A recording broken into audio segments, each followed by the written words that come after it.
Lola, pagpasensya mo na to. Akin ay kamay mo, Lola. Bilangin mo po. 1, 2, 3, 4, 5, 6, 7, 8, 9, 10. Tayo ako pong asawa at talaga pong hiniwalayan ko kasi hindi na po naghahanap buhay. Ang ginagawa ni Lola? Sa Sinaing. Anong ulam? ayan po. Malunggay. Opo. Madami. Puro malunggay naman yata. Ano sahog? Dilis po. Tinapa. O, tsaka dilis po. At saka, 2 pirasong tinapa. Opo. Tsaka dilis luluto. Hindi yung anak. Ay, ako na lang po magluluto para naman po sila yung may mga batang iniintindi. Ah. Lapit-lapit na. Napakabait yung lola. Napakabait yung nanay, no? Kahit matanda na, iniintindi pa yung mga anak tsaka mga apo. Lola, pagpasensya mo na to. Akin ay kamay mo, Lola. Bilangin mo po. 1, 2, 3, 4, 5. Hi, Lola! Magandang hapon! Kumusta? Pwede magituloy? Walang aso? Wala po, malayo po. Sino kasama mo dyan? Asawa mo? Nasaan asawa mo? Ah. Nasa Boss JB. Pwede makituloy, Lola? Apo! Kumusta si Lola? Oo kayo. Pwede ba dyan sa tabi mo? Apo. Okay. Lola, anong pangalan mo po? Hulita po. Hulwita. Hulita. Ulita. Ilan taon na po kayo? 61. 61. Lola, ako po si Daddy Frankie. Kalala po kayo ng pamangking ko. Ay, kilala niyo ako. Ayun po pamangking ko, kalala po. Ah, ganon. Salamat naman. Lola, idikit ko lang yung mic. Lola, kumusta ka dito? Ito po. Kasi po mahirap ang buhay, ano naman po. Maski mahirap ang buhay, Masaya naman masaya po. naman. Opo. Pansin ko nga, si Lola masayahin. 61 years old. Opo. Ilan po anak niyo, Lola? 4 po.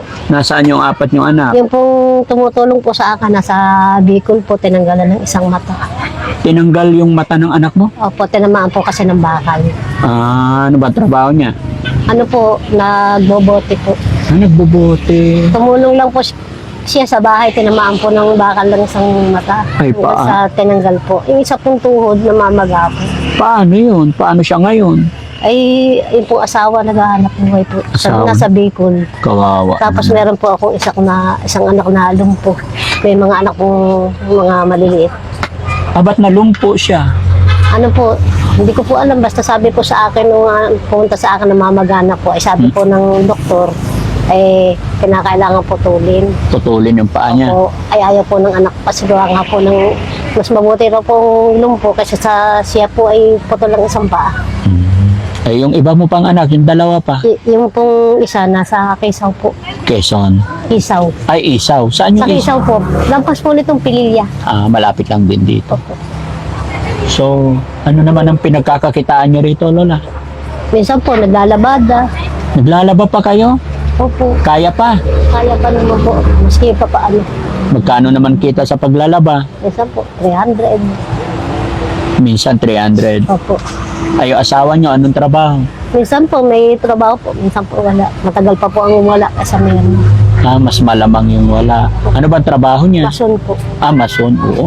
Ganon yung buhay ng mga karpintero, no? Opo.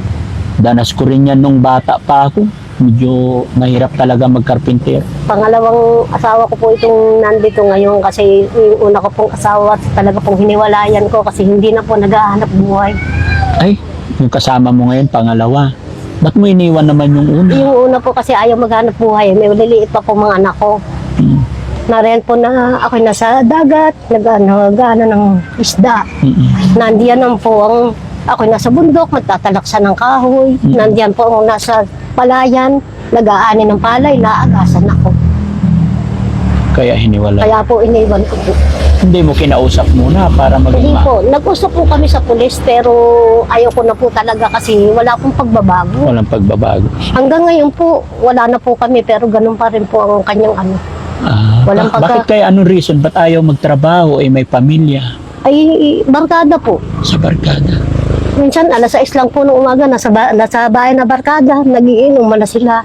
Minsan, kakainin na ng mga anak ko, bibigay pa sa barkada. Ay, masama. Nauna pa, pampakain ng barkada kasi sa mga anak ko. Bakit ganun? Hindi ko po alam. Kasi gawa nga po ng barkada.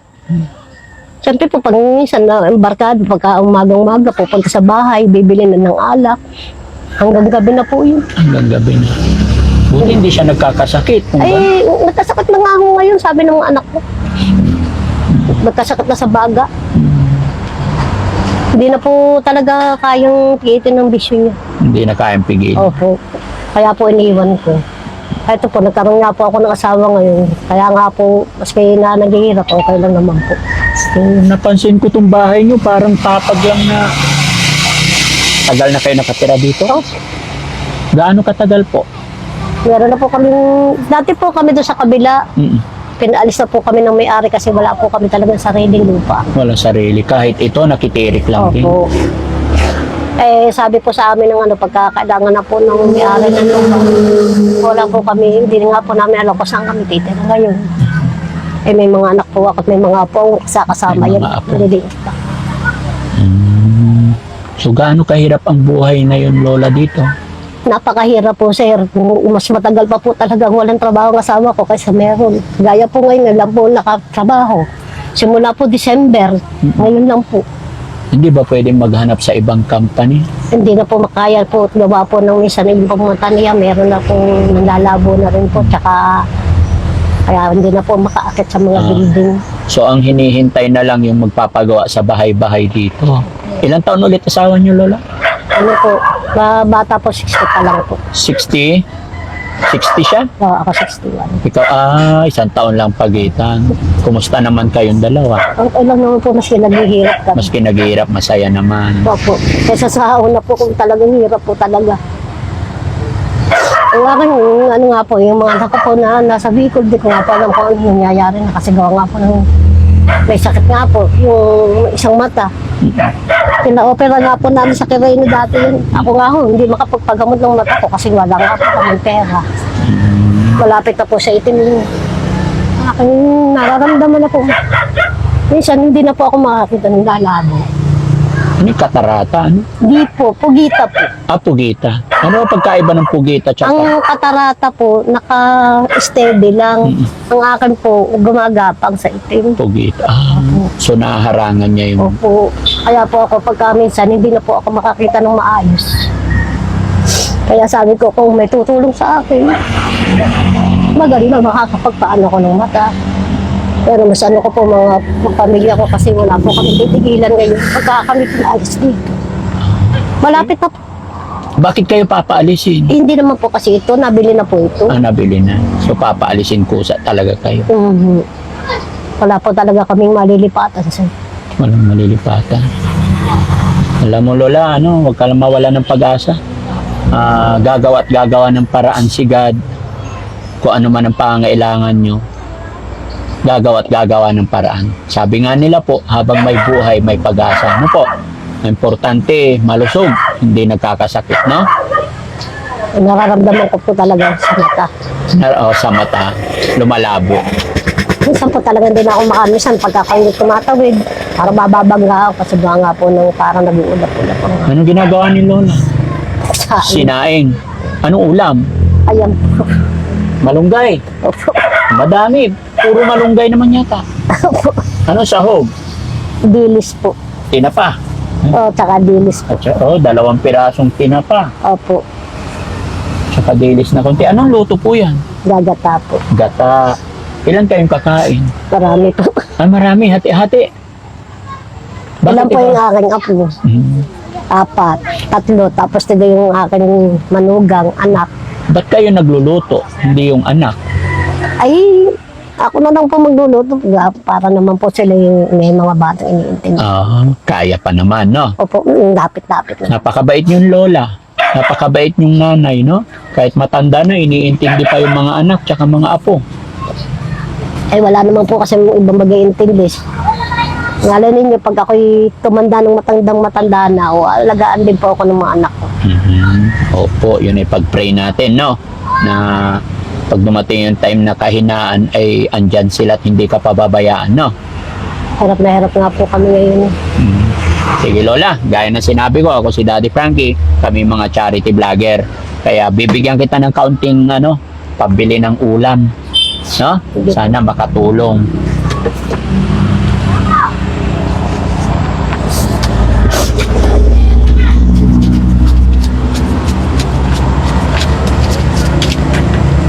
Lola, pagpasensya mo na to. Akin yung kamay mo, Lola. Bilangin mo po. 1, 2, 3, 4, 5, 6, 7, 8, 9, 10.